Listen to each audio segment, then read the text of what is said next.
কটা ধারা দেওয়া হয়েছিল তার মধ্যে একটা ছাড়া সবগুলোই জামিনযোগ্য। জামিন অযোগ্য যে ধারাটা দেওয়া হয়েছিল সেখানে বলা হয়েছিল যে ধর্মীয় ভাবাবেগে আঘাত করা হয়েছে, একদম 299 বিএনএসএস। কিন্তু আমাদের কথা ছিল, আমাদের যুক্তি ছিল যে কে আঘাত করলেন, কার ধর্মীয় ভাবাবেগে।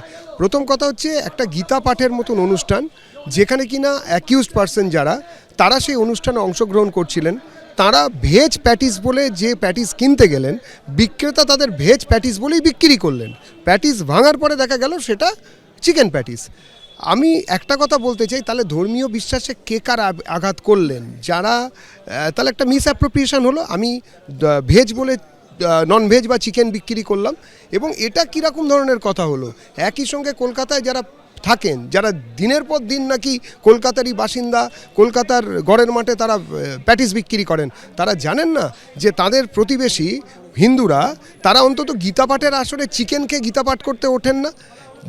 খাদ্য যার যার, কিন্তু এই দিনে যখন স্পেসিফিক কেউ যদি বলে এই আক্রমণাত্মক যে ষড়যন্ত্র, তার বিরুদ্ধে একটা কমপ্লেনও হয়েছে। এখন অদ্ভুত ব্যাপার, কালকে সারা রাত্রির পুলিশ উত্তর 24 পরগনা কলকাতার বহু জায়গায় হানা দিয়ে অ্যাকিউজড পার্সনদের গ্রেপ্তার করেছেন। শুনছি নাকি পুলিশ মন্ত্রী আস্ফালন করেছেন, সবকটাকে গ্রেপ্তার করেছি। তো পুলিশ মন্ত্রীর এই আস্ফালন, সবকটাকে ধরেছি, আর তার সঙ্গে ধরে ফেলেছেন পুলিশরা। কিন্তু কাকে ধরলেন? যে অত্যাচারিত তাকে ধরলেন, যিনি অত্যাচার করলেন, যিনি ভাবাবেগে আঘাত দিলেন প্রকৃত, তার নামেও কমপ্লেন আছে।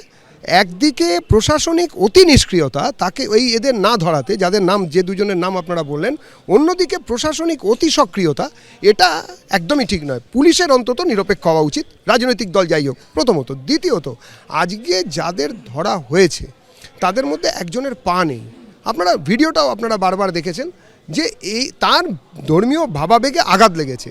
কমপ্লেনেন্ট যে, আজকে ভাবুন যদি উল্টো দিকে যে কোনো জায়গাতে, ধরুন কোনো হিন্দু, এখানে হিন্দু মুসলমানের জায়গা আমরা আসছি না, আইনজীবী হিসেবে একটা কথা বলতে পারি, যদি ওখানে কোনো হিন্দুও যদি চিকেন প্যাটিস বিক্রি করতেন, পুলিশের দেখা উচিত ছিল যে ধর্মীয় ভাবাবেগে আঘাত লাগছে এবং একটা ঝামেলা তৈরি হতে পারে।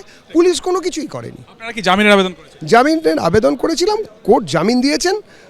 লার্নেড পিপি এর মানে করেছিলেন, কিন্তু সেটা টেকেনি। তো আজকে এই যে গোটা শুনানি পর্ব চলে প্রায় আধ ঘন্টা, তারপরে অর্ডার রিজার্ভ থাকে এবং কিছুক্ষণ আগে ব্যাংশাল আদালতের তরফে এই যে 3 অভিযুক্ত যাদেরকে গতকালকে গ্রেফতার করা হয় তাদেরকে 1000 টাকার ব্যক্তিগত বন্ডে জামিন দেওয়া হয়েছে। প্যাটিস বিক্রেতাকে পিটিয়েও জামিন পেয়ে গেল অভিযুক্তরা। আপনারা জানেন যে ব্রিগেডে গীতা পাঠের অনুষ্ঠানের দিন চিকেন প্যাটিস বিক্রেতাকে মারধরের অভিযোগ ওঠে। 3 জনকে গ্রেফতার করে পুলিশ। এই 3 জনকে আদালতে তোলা হলে তাদের জামিন দিল আদালত। গ্রেফতারির 12 ঘন্টার মধ্যে এই 3 অভিযুক্তের জামিন হয়ে গেল আজকে তাদের আদালতে পেশ করা হয়। আদালতে সওয়াল জবাবে কি হলো, কিসের ভিত্তিতে আদালত তাদের জামিন দিল, কোর্টে হলোটা কি, পুরোটা আমরা জানবো। সুকান্ত মুখোপাধ্যায় আমাদের প্রতিনিধি রয়েছেন সরাসরি। সুকান্ত,